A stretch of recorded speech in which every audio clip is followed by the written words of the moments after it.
मैं एक बारातियों की बस में सवार था। बाराती दुल्हन को बया कर घर को जा रहे थे और मैं भी अपने घर को जाने के लिए उसमें सवार हुआ था। आगे एक चेक पोस्ट पर बस को रोका गया। वो चेक पोस्ट कोई सरकारी नहीं थी, बल्कि रशिया के अफगानिस्तान से जाने के बाद जगह जगह चेक पोस्ट बना दी गई थी। तकरीबन हर कबीले, हर कमांडर ने अपने अपने इलाके में एक अलग रियासत, एक अलग मुल्क बना लिया था। वो रास्ते से गुजरने वाले लोगों से भारी भारी टैक्स लेते और जी चाहता तो लूट भी लेते थे। मैं भी जिन बारातियों की बस में सवार था, उस बस को रोका गया और तमाम बारातियों को लूट लिया गया। यहाँ तक कि वहां पे मौजूद एक वहशी कमांडर को वो दुल्हन भी पसंद आ गई जिसको वो बया कर ले जा रहे थे। कमांडर ने दुल्हन को पकड़ा और घसीट कर बस से नीचे उतार लिया। दुल्हे ने मजामत की, जिस पर दुल्हे को वहीं गोलियों से छलनी कर दिया गया। एक कयामत बरपा थी, आसमान फट पड़ा था। ये देखकर मेरे पैरों तले से जमीन निकल चुकी थी और सांसें रुक चुकी थी। इस दिल दहला देने वाले वाकये के बाद मैं जब घर पहुंचा, मेरी आंखों के सामने धुआं था और मुझे मेरी जान मुझ पे भारी लग रही थी। रात भर मैं जागता रहा और सोचता रहा, हमारी पढ़ाई का क्या फायदा है, हमारे इल्म का क्या मकसद है। या तो हमारी सांसें ना रहें या फिर ये निजाम, ये जुल्म ना रहे।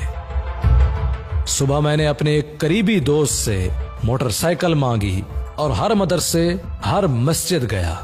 सबके सामने मैंने ये बात रखी कि हमारे मदारिस का क्या फायदा है, हमारी तालीम की कोई हैसियत नहीं जब हम अपने लोगों को फायदा ना दे सकें, उनको इस जुल्म से छुटकारा ना दिलवा सकें। सबको मैंने कल अपने मदरसे में दावत दी और कहा, मिल बैठकर इस मसले पर कोई हिकमत अमली बनाएं।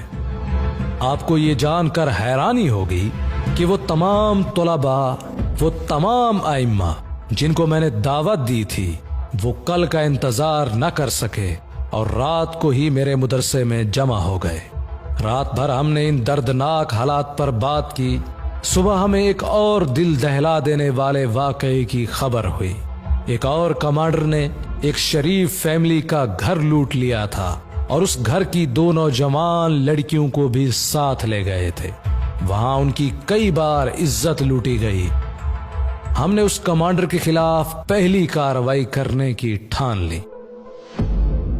वो कमांडर जहां उन लड़कियों को लेकर गए थे, उस जगह को पाशमून चौकी कहा जाता है। रशिया के खिलाफ जिन बुजुर्गों ने जिहाद किया था, उन्होंने हमें कुछ हथियार दिए। फिर हम पाशमून चौकी की तरफ बढ़ने लगे। हमारी तादाद सिर्फ 30 जवानों पर मुश्तमिल थी। हमने बिना किसी अपने जानी नुकसान के उस चौकी पर कब्जा किया और उन लड़कियों को छुड़वा लिया।